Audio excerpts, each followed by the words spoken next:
Good morning. My fellow Americans, this morning, our nation is overcome with shock, horror, and sorrow.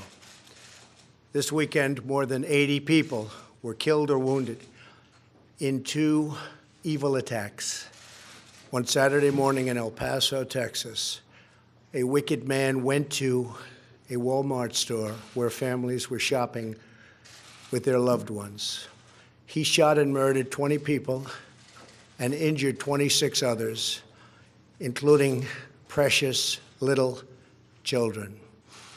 Then, in the early hours of Sunday morning, Dayton, Ohio, another twisted monster opened fire on a crowded downtown street. He murdered 9 people, including his own sister, and injured 27 others.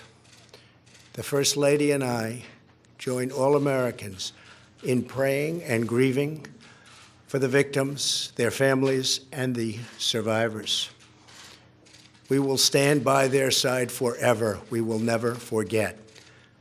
These barbaric slaughters are an assault upon our communities, an attack upon our nation, and a crime against all of humanity.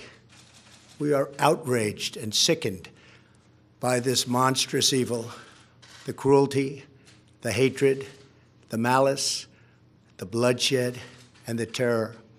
Our hearts are shattered for every family whose parents, children, husbands, and wives were ripped from their arms and their lives.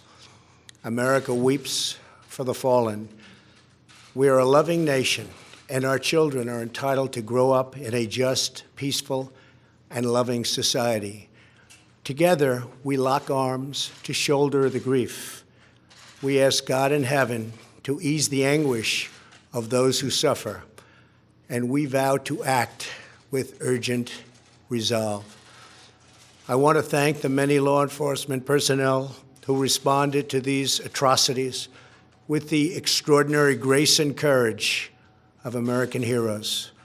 I have spoken with Texas Governor Greg Abbott and Ohio Governor Mike DeWine, as well as Mayor DeMargo of El Paso, Texas, and Mayor Nan Whaley of Dayton, Ohio, to express our profound sadness and unfailing support.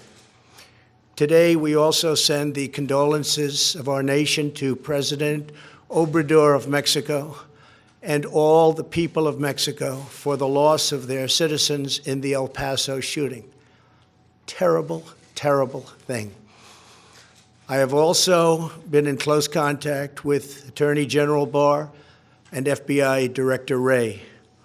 Federal authorities are on the ground, and I have directed them to provide any and all assistance required, whatever is needed. The shooter in El Paso posted a manifesto online consumed by racist hate.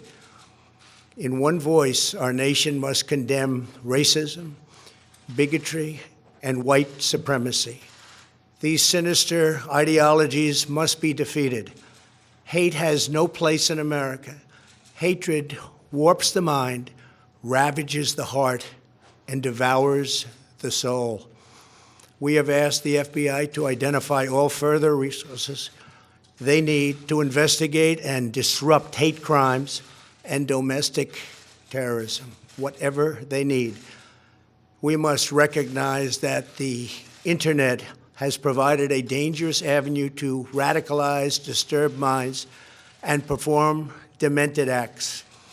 We must shine light on the dark recesses of the internet and stop mass murders before they start. The internet, likewise, is used for human trafficking, illegal drug distribution, and so many other heinous crimes.